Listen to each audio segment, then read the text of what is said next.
Welcome to the Critical Cinema Club. I'm Colm. I'm Sean. Where are we? I'm Sean. Yeah, there you're there.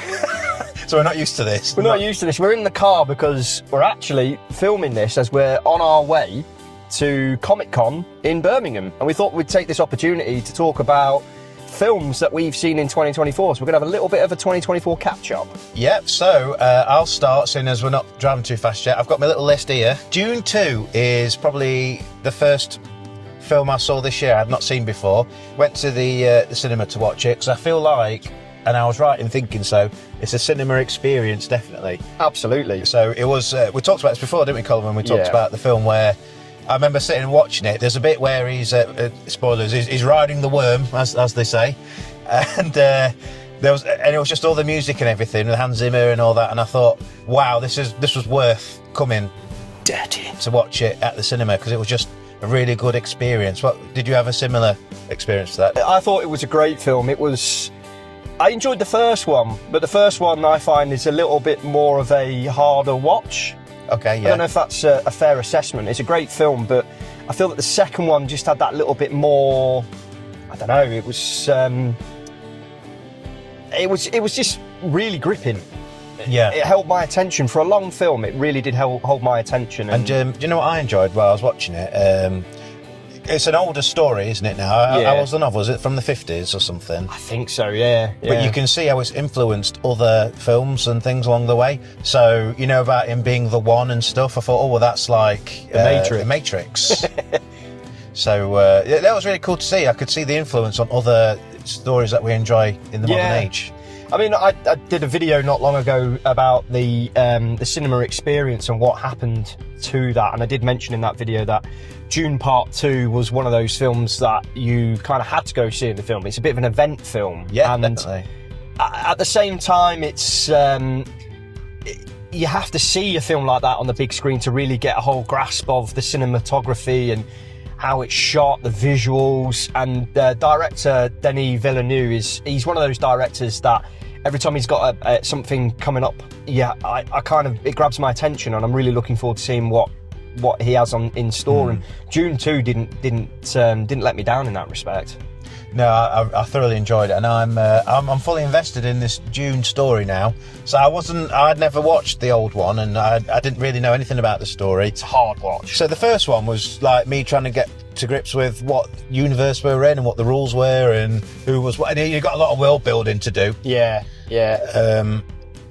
So there was that, but then by the time the second one rolls around, you're sort of well in with it then, aren't you? So, absolutely, yeah. I thought it was a great film. Really enjoyed it. Yeah, I was into it. And to the point where, when I get around to it, I would like to read the books at some point, because my dad's read the books and he says they're really good. So I do want, that's a testament to how good the films are. I'm looking up here, it's down here, isn't it? That's my mirror. But that's a testament to how good the films are, that I'm invested in checking out more from that world.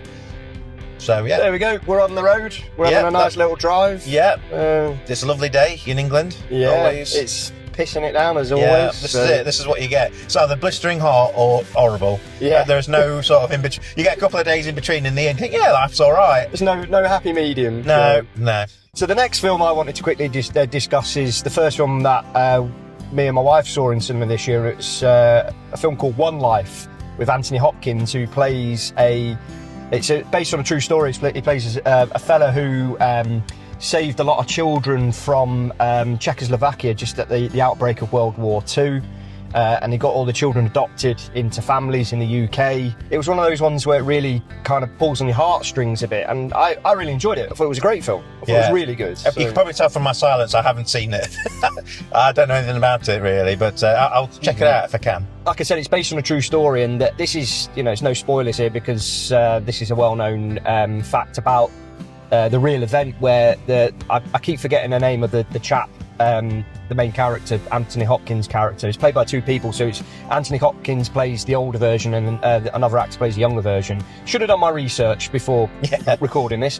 But he gets invited onto Esther Rantzen's show, and he's surrounded by all of the children who are now grown up, who he and his colleagues saved. I feel like I've seen that. That rings a bell, as in real life. The real life event. So One Life was brilliant. We got a 2-for-1 cinema deal that night, and the cinema was absolutely packed out. This guy's making me go in third gear here. I'm sorry, but there's going to be a lot of me getting really annoyed at people. Catching this guy on camera here because he's going really slow. Basically, a lot of this journey is me getting pissed off at other drivers. Yeah, you're going to see some Sean road rage. Because obviously it's only me that can drive well. Everyone else is terrible. And I think that's what most people are like. So, One Life. Yeah. Wholesome film. Yeah, very. Right, let me consult my list up here. Furiosa. So, did you watch Furiosa? Still haven't watched it, no. And yeah. Staying this lane. I stay in this lane. Okay. Yeah, so Furiosa, it's the latest in the... That lane. What, in the middle? Yep. Right. You have to turn left here. There you go, just giving some directions. It's confusing me. Oh, we've lost that driver though, thank God. Yeah. Just jumped some ambers. They are ambers, so that's okay. But you have to keep going unless you're certain that you can stop. And I feel like we're in Furiosa here with this. This is a Fury Road. The Fury Road on the way. Fury Road. Fury Road. No, so I really enjoyed Fury Road. It's easily the best one of all the Mad Maxes, including Furiosa. And I enjoyed the film, it was good, but I'm never a fan of going back in time. I think stories move forward. Prequels are not my bag generally, but that aside, I still enjoyed the film for what it was, and it's getting me to the point where I want to go back and watch them all in chronological order, I think, and then Fury Road would be the last one. I love the Mad Max films. I think they're great films. The first one's still my favourite of all of them. I like the second one, and obviously the latest Mad Max film before Furiosa, Fury Road, was almost what George Miller wanted to do for the second one. So there's a lot of elements of the second one in that film, but I'm with you that on prequels, the stakes are non-existent for the main character, because you know that they have to survive. It's even like Andor, Yeah. It's kind of hard for me to get... I still enjoyed Andor a lot, but it's very difficult to feel the stakes, like you say, because I know that character's got to be at a certain place. Yeah. So, we always talk about Star Trek, when they went back and did Enterprise and Discovery and things like that. No, I like it when stories move forward. Right, what's your next movie? My next one is one that we went to see together, and we did the review together in a pub, because we like to use unconventional positions. Yeah, so I'm skipping past that bit. So it's usually quite conventional anyway in that regard. But we went to watch it at the Corner House in Nottingham. Yeah, I haven't mentioned what the film is yet. Deadpool and Wolverine. Yeah, and then we talked about it in the Crazy Golf bar we did. Downstairs. And that was the same bar that I first met my wife in. Oh, and that'll be the same Crazy Golf where I smashed your record, was it? And you undefeated streak? Will that be that time? Will that be the same place? No comment. Let's comment on it. Yeah. For me, Deadpool and Wolverine was a good, fun film that we enjoyed it at the time. It was very fun. I enjoyed it that much, I knocked my own glasses off my face. He did. But it was good because it was one of those films that but I felt like I had to go see it immediately because all the cameos and things that were going to happen, and I feel like half the enjoyment is in that. Yeah. So I was able to avoid those spoilers actually, and went in and it hit me sort of. And I didn't know anybody were going to be in it or anything. No, so I didn't. I really enjoyed it for that, and it was great. It was great for that. It was, I think it was one of those films that when you see it for the first time, especially in cinema, you kind of get that, that buzz from this cameo and this actor's in it as that role. But when you go back and rewatch it, I rewatched it not that long ago, and I didn't enjoy it anywhere near as much. Yeah, because you know what's coming up. The jokes don't really hold or pack the same punch because you're expecting it. So it's one of those films that over time and with further watches doesn't quite hold its value, if you will. No. I'll probably get somebody slating me in the comments for this one, but you know what? Like I say, it's subjective, but I enjoyed it when I saw it in cinema. I thought it was great. But I didn't enjoy it anywhere near as much when I watched it again at home. Well, it was a good cinema experience because we're sat there and everyone else is experiencing these cameos at the same time. And it was good because everyone around you, you feel them reacting. And I'm sure there'll be one or two. Who's that? Yeah, I did hear someone saying who's that. So it's Henry Cavill. There'll have been a few like that because for people like me and Colin, we got every joke. Yes. There's a friend of mine at work. Shout out to Elliot if you watch this because I know he watches our stuff. Hi, Elliot. Hello, mate. Now, he went to watch it, and he said he enjoyed it, but he didn't enjoy it as much because some of the jokes didn't land for him because he wasn't as into Marvel stuff as what you and me are. So there was some good, like, for the hardcore fans, about like the joke about blades, there'll only be one blade, and there is, because they're not going ahead with Blade, are they? So. No, but that's a good example of an inside joke to fans who follow Marvel and what's happening. Absolutely. I mean, it was fun. It was enjoyable. It was quite funny with the people sat next to you, like, who's that? That's Blade. Okay, it's Gambit. But it was good. Yeah.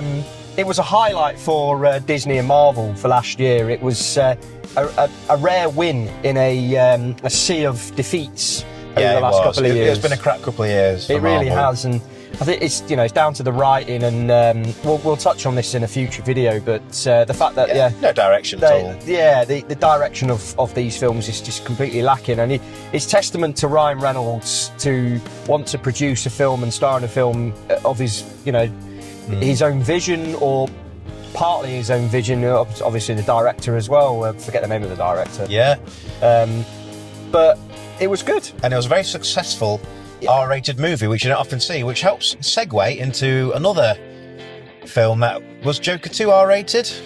I think it was. Yeah. Well, we don't have R ratings over here. I think it was 15 over here. 15, 18 or whatever it is here. I think Joker was, at the time, the most successful R-rated movie ever at that point. Yeah, I think it was. I don't think Joker 2 is going to trouble that record, is it?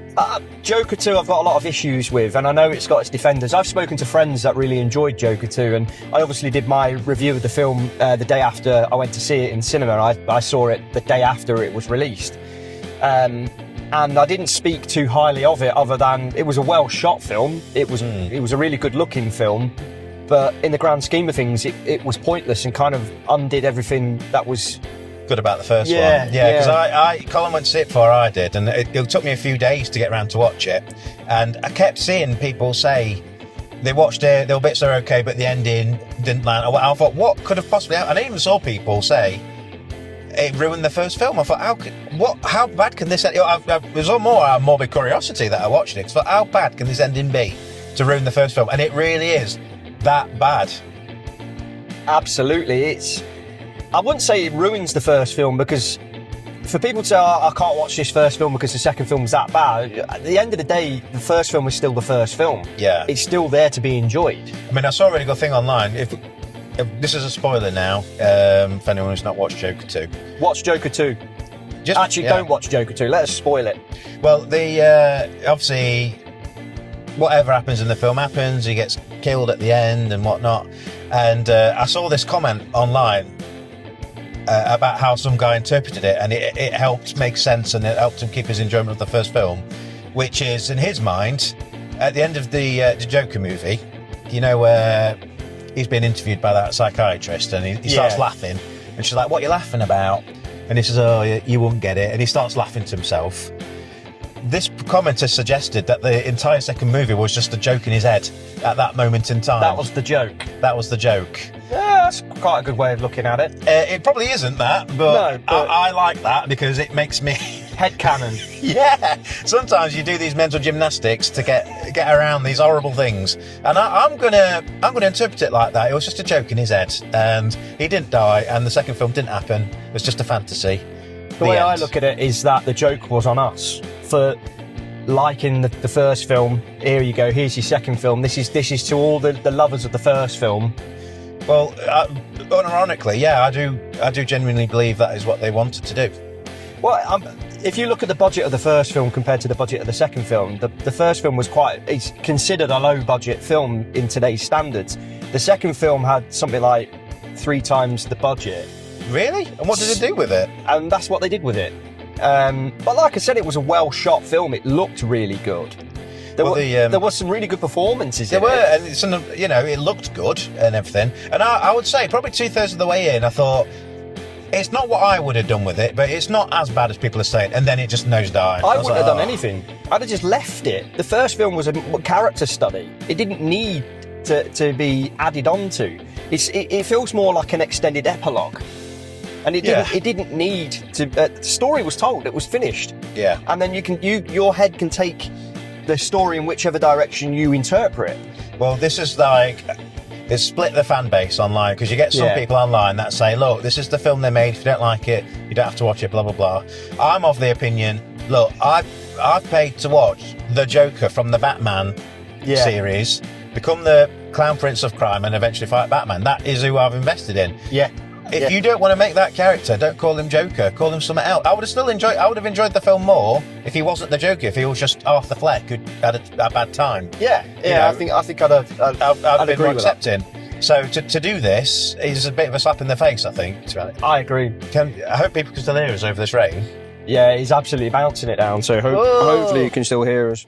So the next film I want to discuss is a film that I've got some issues with, but I know it did really well in cinema and it's got its fans, obviously, and that's Alien Romulus. I really enjoyed Alien Romulus. You did, didn't you? I feel like it wasn't perfect. There was a few missteps, but it was, as a film, a step in the correct direction, because I feel like they meandered off and they've done these other films that you might as well not call them Alien anymore. I think those other films, Prometheus and Alien Covenant, they kind of convoluted the backstory to something that didn't need to be convoluted. I've said this in my Aliens and Alien 3 reviews, and I've even said this in the What Next for the Alien franchise video, that the fear of the unknown and that ambiguity is what makes it so frightening. Yeah, because there's a fine line between breaking the formula and going off on a complete tangent. And when it's done well, it works great. But I feel like they went too far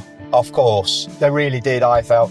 I mean, I enjoyed the first third. I thought the atmosphere for that first third of the film was quite gripping, and it kind of took me back to that first Alien film. It's probably the best Alien stuff I've seen since Alien 2, I would say. And then it was that, and there is spoilers here, and then it was as soon as I saw the Ash model android. Is his name Rook? Yeah. Now, they could have used anybody for that, and, you know, it wouldn't have mattered. It'd have been better. What I will say is, at the time of recording this, is there's been that Star Trek short that was released by Otoy. Yeah, great. With Sam Witwer playing William Shatner's version of Kirk. Set. I'm still trying to get my head around how to interpret it. I believe it's Kirk in the afterlife and having one last moment with Spock. Yeah. But it looked brilliant. Like the special effects to recreate William Shatner at the time, well, I think it was 1994, because it was at the time of Star Trek Generations. It is the best de-aging I've ever seen on anything. It's incredible. Yeah, really good. That was 10 times, but probably 100 times better than what we got with Ian Holm in Alien Romulus. Yeah, and I probably wouldn't have been as bothered if the de-aging would have looked a lot better. But my problem with it as well was from a story point of view, because in Alien, it was a secret that he was an android. Yeah. You know? Yeah. So why would you create a duplicate and risk that? You know, you wouldn't. You would make individual androids, wouldn't you, if they were secret? If you'd seen Alien Romulus before watching Alien, it takes away that twist. Yeah. It really diminishes the kind of that hard hitting twist within that film. Yeah, although I would hope that no one would watch them in that order, but well, yeah, if you watch them in that order, then shame on you. Yeah.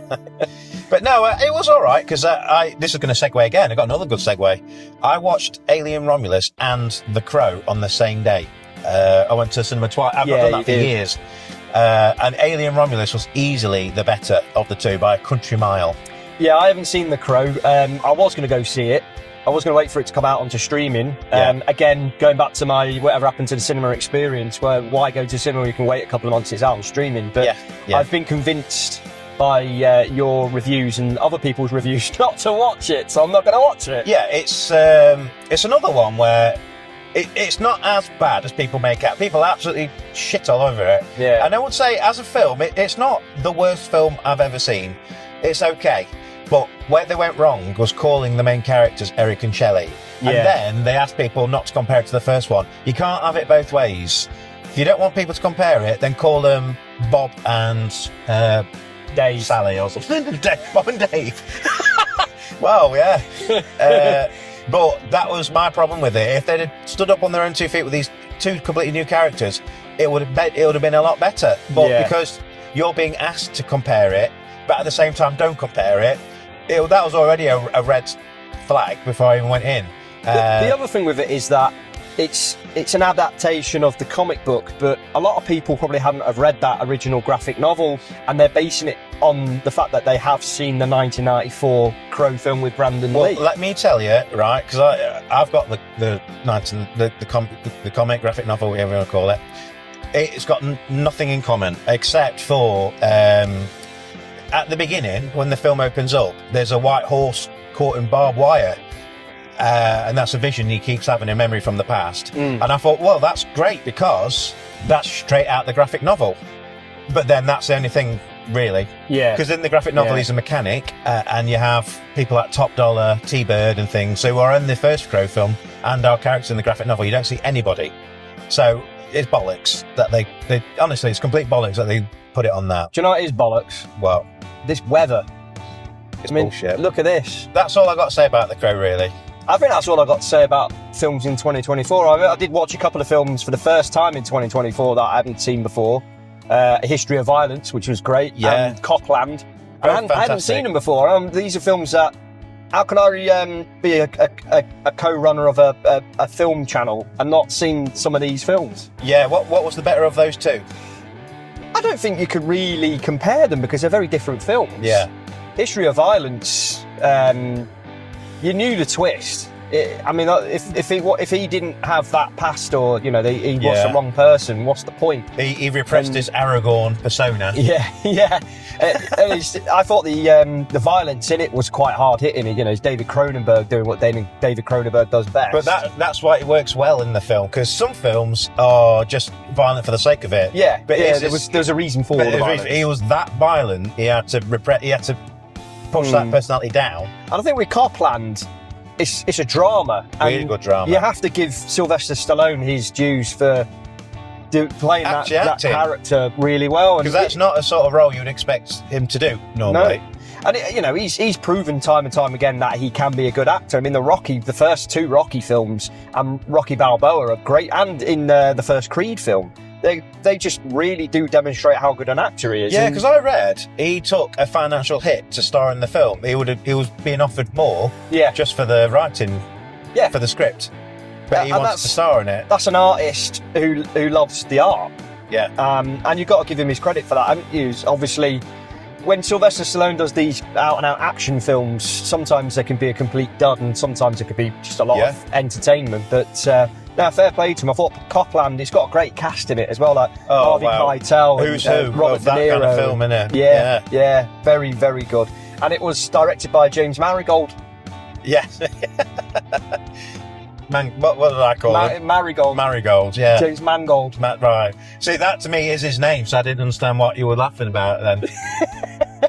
Right, so I think we'll wrap it up there. I've got a couple more. I have got a couple more. I think we'll wrap it up there, and go on then. Sorry, mate. Sorry. A Quiet Place, Day One. Oh, of course, yeah. Did you watch that as well? I did watch that. I thought it was good. That's been the Critical Cinema Club, everybody. Yeah. Where we do loads of really good research. I thought it was okay, and I'll be honest with you, on the strength of the first two films, I bought it and watched it at home, streamed it. I didn't get a chance to watch it at the cinema. I didn't like the second one that much. Oh, I thought the second one was good, but the third one I thought, it's not as good. No, not for me. I thought it was interesting because it was it's a different take on the same events, and you've got that one character, she's dying of cancer, and she just wants to live out her last days positively, and then you've got all this going on, and it's I don't know, it almost puts her on the same, like the level playing field with anybody else. Is that she's got sadly an expiration, but so is everybody else if they make a wrong decision or just didn't resonate with me. I've got to be honest, I just didn't feel it. I thought it was an interesting it's not as good as the first one. It was an interesting tale. It was a film that probably didn't need to be made, but at the same time I thought there was merit in it. Yeah, I thought it was merit in it. Transformers 1. I know you've not seen that. I'm a big Transformers fan. As much as you try and sneak Star Trek in, I was trying to sneak Transformers in. The best Transformers film since A lot of people that say 1986 animated one. Or I would, whatever. well, to be fair, I like the 2007 Michael Bay one a lot. I would say the best first one, film. Yeah, I'd still like that. I enjoyed that. The best film since then, I Yeah. would say. Really enjoyed. I saw Smile for the first time this year because I want to watch Smile 2, which I've not watched yet. That was a really cool, creepy horror. Have you seen Smile? No. It's really good, creepy and eerie. Yeah, I would say. A lot of people who I've spoken to have recommended that to me, and they've said the same thing. It's quite a creepy film. It's it's just one of those ones I've just not got round to watching yet. My last film I watched the first time this year was Megan, which was actually quite a bit better than I expected. I wasn't expecting much, but it was all right. It was decent. Yeah, not bad. I'm not a big fan of these Blumhouse horrors. I like them. I do like them. They're all PGs or 12s, and there's, But I suppose that's the if you it's make making it accessible, isn't it? Yeah, because there are the lower teenage crowd that you're trying to get in to Like watch the movie. Goosebumps. Oh, well, more than Goosebumps. I mean, Tales from the Crypt. I mean, a lot of. I mean, that's the kind of film I would have watched when I was 15. Yeah, you know? yeah. So you want to make it accessible to people like that. See, I watched films like RoboCop when I was 15. I think I watched that when I was 10. Yeah, I mean, but to go to could you have watched that? What rating was that, RoboCop? 18. Was it really? Yeah. So you wouldn't have been able to go, would you? No. But no. So yeah, those have been my 2024 showings this year. And I think really enjoyed them. 2024 has been a better year than 2023 certainly was. I thought 2023 was probably been one of the worst years for films. Yeah. I mean, for me to go out these days to go watch anything in cinema, it's got to be really good. So for me to go watch 2 films in a day, that's a good sign. I went quite a few times this year and enjoyed it. That probably wraps up 2024, and we're going to have a chat about 2025 in a minute. We are, but for you, it'll be a completely different video. Yeah. Thank you very much for watching this video. I've been Colm. I've been Sean. And we've been the Critical Cinema Club, and we'll see you in the next video. Goodbye.